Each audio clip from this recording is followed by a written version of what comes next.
Hmm. So guys, jadi di video kali ini kita bakalan ngebahas tentang kalau aku mulai dari nol, apa yang bakal aku lakukan.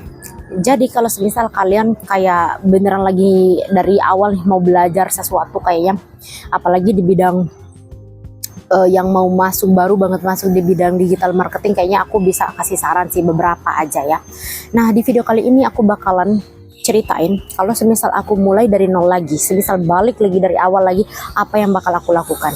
Nah sebelum kalian lanjut untuk menonton, jangan lupa menekan tombol subscribe, like, dan komen. Yuk kita langsung lanjut aja. Hal pertama yang akan aku lakukan ketika aku mulai pertama kali adalah fokus meningkatkan skill. Jadi punya dulu skillnya guys ya, punya dulu skillnya sekelas kayak sekelas untuk pegang e-commerce aja, nggak semua orang bisa pegang e-commerce. Sekelas handle sosial media, nggak semua orang bisa handle sosial media. Ini di bidang digital marketing ya. Jadi apapun yang aku omongkan di sini adalah di bidang digital marketing, baik itu sosial media, e-commerce, terus apalagi editing, terus spesialis, ad spesialis dan lain sebagainya. Jadi kalau semisal kalian mau beneran terjun ke bidang digital marketing, yang akan aku lakukan adalah fokus ke skill dulu. Tambah portofolio, entah apapun yang terjadi, bikin fake portofolio, fake project dan lain sebagainya, supaya kalian punya value dulu ya guys ya. Jadi kalau kalian sudah punya skillnya, apa yang nggak bisa orang lain lakukan tapi kalian bisa lakukan, itu sudah jadi titik pertama yang bisa naikin kita dari 0 ke 1.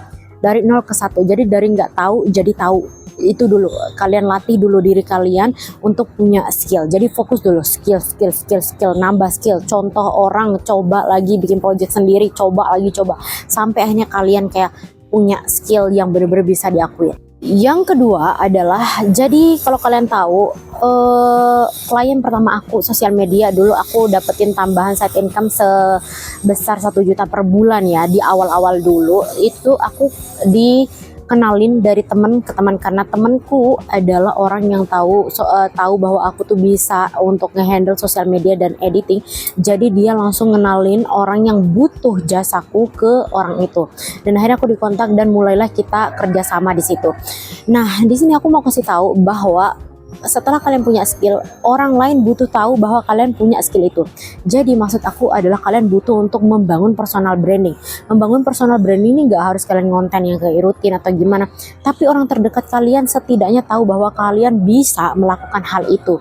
Jadi setidaknya marketing mouth to mouth, jadi mulut ke mulut, itu tuh bisa masuk di kalian meskipun kalian nggak punya followers besar, karena aku udah ngalamin hal itu. Jadi bangun personal branding. Kalau kalian mau konten yang rutin sampai orang bisa kenal kalian, lebih oke lagi. Tapi kalau semisal kalian masih malu, tapi setidaknya kalian berpikir bahwa orang lain tuh gimana caranya tahu kalau kalian tuh punya skill itu gitu loh. Yang ketiga adalah yang bakal aku lakukan setelah punya udah punya skill. Setelah punya skill, bangun personal branding, secepat-cepatnya, pokoknya gimana caranya ini skill bisa jadi duit. Secepat-cepatnya gimana caranya itu skill bisa nambah side income kalian, bisa jadi sumber penghasilan baru kalian. Pokoknya gimana caranya kalian tawarin ke orang, kalian bilang, aku mau bantuin dong, kamu punya bisnis, aku punya jasa ini, aku bisa ini, kamu tinggal bayar segini. Gimana caranya, meskipun dari awal kalian hanya dibayar berapa ratus ribu atau cuma berapa juta, kayak gitu tuh bisa jadi untuk titik baliknya kalian setelah punya skill. Jadi pada akhirnya apapun yang ada di kalian bisa uangkan selama kalian gak malu untuk ngejual itu ke orang lain. Yang keempat adalah kurangi gaya hidup. Dulu aku pas masih dulu banget ya, aku nyeselnya sekarang sih. Nah ini kan kalau aku mulai dari nol lagi ya, dulu banget sih pas masih dikasih duit jajan sama orang tua, kayak masih dikasih backupan lah, intinya kan per bulan tuh dikasih berapa juta buat belanja. Aku nyesel banget, duit itu tuh perginya tuh cuma buat kemakan. Itu pun nggak ada, maksudnya nggak ada timbal balik ke skillku, atau nggak ada timbal balik ke apapun lah yang bisa membuat aku tuh lebih berkembang.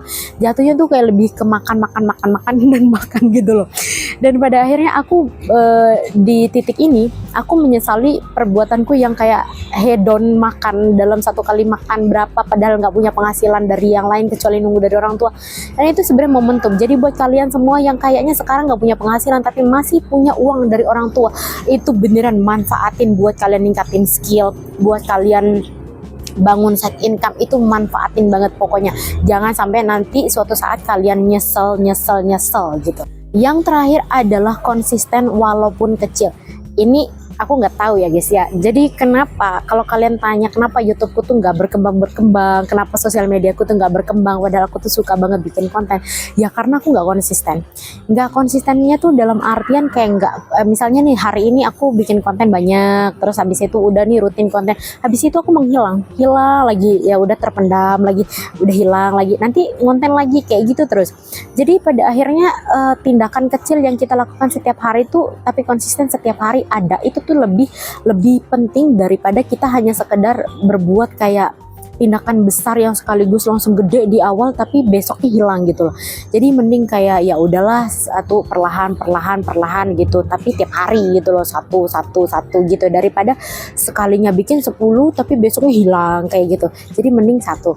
Contoh juga, semisal kayak kalian belajar untuk skill editing, ya belajar aja 15 menit, 30 menit per hari. Nggak usah yang belajar 2 jam per hari, 2 jam satu hari, terus besok udah nggak belajar seminggu kemudian, sebulan kemudian. Jadi aku suka ngelakuin itu sih dulu guys, tapi sekarang aku prinsipku kayak gimana caranya tiap hari kecil-kecil aja lah, yang penting konsisten. Dan pada akhirnya hasil yang kecil-kecil itu membuahkan hasil daripada yang besar di awal tapi kita nggak konsisten gitu. So guys, thank you banget udah nontonin video aku, dan itu beberapa hal yang kira-kira lah ya, kalau semisal aku balik dari nol, nah itulah yang bakal aku lakuin lagi gitu loh.